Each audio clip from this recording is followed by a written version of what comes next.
It is of places that I've visited and been living in or returned to many times, but it is an assemblage of atmospheres, essentially, snippets of the landscape brought back into my studio, so reworked and reimagined, which I think gives the opportunity to kind of coalesce together memory and experience and mood, and sort of bring all of these sort of spaces together to sort of hold them lightly together so that maybe they can build new relationships with each other. And, you know, it's this kind of ongoing way of just almost pulling the landscape apart in order to reconstruct it and see it differently than our expectations. This is of Newcastle Harbour. Yeah, I did a residency up at Nobby's Lighthouse.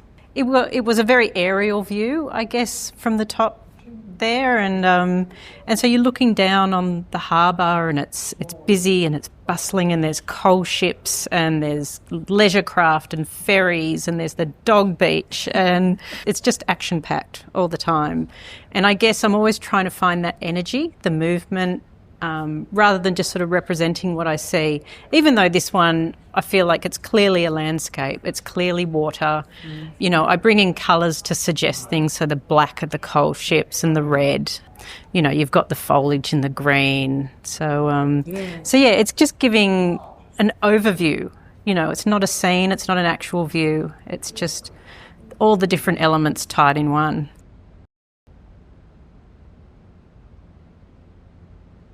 I use a technique which is pastiche in a sense. So I take snippets of lots of artworks and mash them together to make one painting.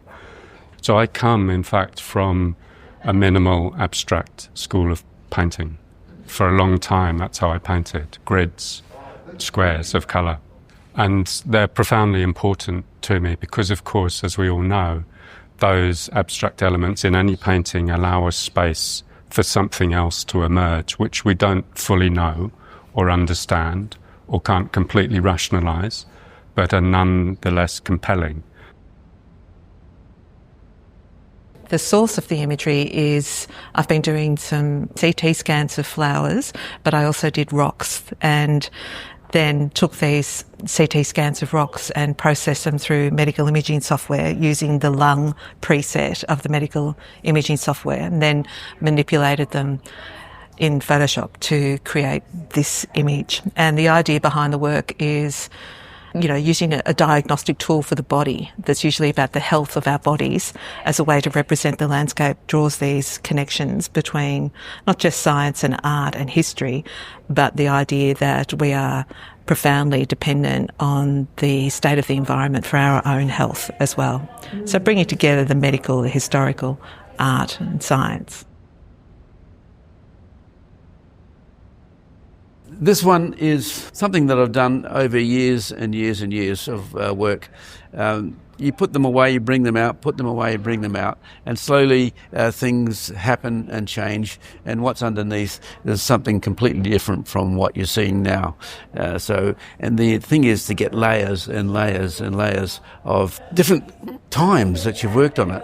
And so the lower layers are evidence of things that had happened maybe a couple of years before, and which is akin to the way the landscape develops. It's a developing thing. It takes millions and millions of years to create the sort of thing that I'm painting about. And so I'd like to show that in my work. Yeah, so this is a depiction of the Bathurst Narrows down in between Port Davey and Bathurst Harbour in the southwest of Tasmania. So yeah, went for a little bushwalk down there and ran up the hill that morning and got the light just coming over the far mountains to the east, and yes, saw this vista. I take a lot of photographs. Photography is a big part of my practice, but yeah, I generally will sketch it and become familiar with the composition that I'm working with at that time. This particular one was started with spray paint, super loose, and then washed over the top a couple times to build up a ground. And yeah, so by the time I'm actually painting it, I've already painted it a couple of times. Yeah. I call them unicorn moments on the river. It doesn't always happen.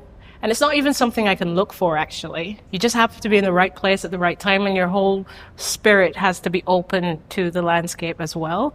And every now and then you're on the river, and a certain set of circumstances that I still don't know what they are, they inspire you so much that you feel as though you want to go back and live in that moment again. And I feel for me, this particular painting was like that. I never wanted it to end. I was on the river in the kayak, and I thought, I want to come back to the studio, and I don't just want to have that moment for me, but I'd really love to be able to give a little slither of that to someone else, because, you know, it just is a lovely place to escape to in our busy day-to-day lives. And I just feel like it's just a lovely, quiet sanctuary that people can escape to if possible. This actually started out as a skirt, and it just sat and did nothing. It was moved into position, and I was like, oh, that's a bit boring. So I put it on the wall, and when it's in a breezeway, it actually flutters on natural breezes. But it's very similar to rock formations around our beach areas, where you get beautiful undulations in rock and sediment over time. And I love it. I just love what nature gives you as inspiration. Yeah, it's the Hawkesbury River, which is near where I live, and it's an area I've visited since I was a kid. And I love going out there early in the morning when the wind's not up yet and you get those beautiful reflections that I'm sort of obsessed about. And I used to be a food stylist, so I used to do like very decorative food shoots for cake batter and like covers of magazines that were like dripping chocolate and stuff. So I've been very into that kind of thing for the last 25 years, and then transferring that across into painting, I just became obsessed with the butteriness of paint and like the joy of that mark making and that love of paint, thick paint.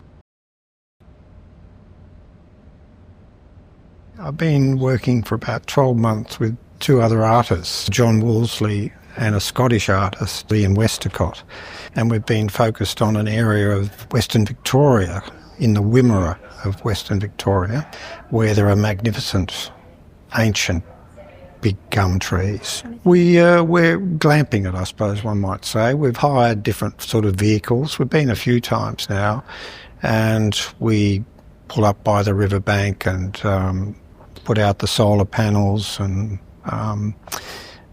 begin work. So I'm involved with the soul of the landscape. My work to me resonates with me because I feel that I'm not only a stranger or a visitor, but I also need to show respect for where I've been, where I'm going to. So I tend to tread carefully when I go there, and often sit for a while and just listen.